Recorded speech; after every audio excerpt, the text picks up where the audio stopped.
আমি লক্ষ্য করছি, আমাদের বেয়াদবি হলে মাফ করবেন, অনেক নেতৃবৃন্দই দ্রুত সময়ের মধ্যেই সংসদে যাওয়া কিংবা মন্ত্রী হওয়ার আকাঙ্ক্ষা সংস্কার চেয়ে তাদের মধ্যে বেশি। স্বরাষ্ট্র উপদেষ্টা, স্বাস্থ্য উপদেষ্টা এবং এরকম বেশ কিছু মন্ত্রণালয়ের উপদেষ্টারা কার্যত ব্যর্থতার পরিচয় দিয়েছেন। প্রধান উপদেষ্টা সহ আজকে জাতীয় ঐক্যমত্য কমিশনের যে আমাদের সদস্যবৃন্দ, তারা তাদের সংস্কার প্রস্তাবনাগুলো শেষ করে আজকে এই সকলকে নিয়ে আজকে এখানে বসার মতো একটা পরিবেশ তৈরি করেছে। অনেক কথা বলেছেন অনেকে, কিন্তু সেম বিষয়ে না গিয়ে সামগ্রিক প্রেক্ষাপটে তারপরে 2-1 মিনিটে একটু সংক্ষিপ্ত কিছু বলতে চাই।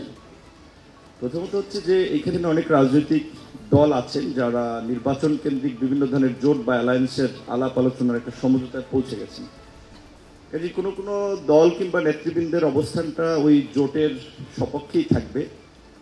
সেক্ষেত্রে এই অভ্যুত্থানের পূর্বে যে পরিষ্কার একটা ঘোষণা ছিল যে ফ্যাসিবাদী ব্যবস্থার বিলোপ এবং নতুন রাজনৈতিক বন্দোবস্ত, সেক্ষেত্রে আমি লক্ষ্য করছি, আমাদের বেয়াদবি হলে মাফ করবেন, অনেক নেতৃবৃন্দই দ্রুত সময়ের মধ্যেই সংসদে যাওয়া কিংবা মন্ত্রী হওয়ার আকাঙ্ক্ষা সংস্কার চেয়ে তাদের মধ্যে বেশি।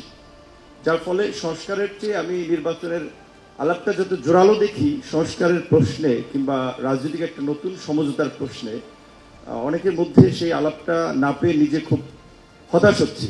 কারণ আপনারা জানেন যে বাংলাদেশের একটা অত্যন্ত প্রতিকূল সময়ে ফুটবলের মতো ঢাকা বিশ্ববিদ্যালয়ের লাইব্রেরির সামনে 2018 সালে আপনারা দেখেছেন কোটা সংস্কার আন্দোলন করতে গিয়ে মার খেয়েছিলাম, এবং যেখানে ব্যাপক একটা তরুণ প্রজন্ম রাজনীতি বিমুখ ছিল, তাদেরকে কিছুটা রাজনীতিমুখী করার জন্য ধারাবাহিকভাবে ঢাকা বিশ্ববিদ্যালয়ের ইংরেজি বিভাগে পড়াশোনা করে একটা ধারাবাহিক লড়াই চালিয়ে গেছি, একেবারেই মধ্যবিত্ত পরিবারের একটা সন্তান পরিবারের নিরাপত্তা চিন্তা না করে। আবার এই আন্দোলনে যে আমাদের ভাই বোনেরা যারা একটা বড় ধরনের ঝুঁকি নিয়ে শেষ পর্যন্ত এই গণ অভ্যুত্থানের দিকে দেশকে নিয়ে গিয়েছে, সেখানে রাজনৈতিক সংস্কৃতির যদি পরিবর্তন না হয় তাহলে নির্বাচন অর্থবহ হবে না।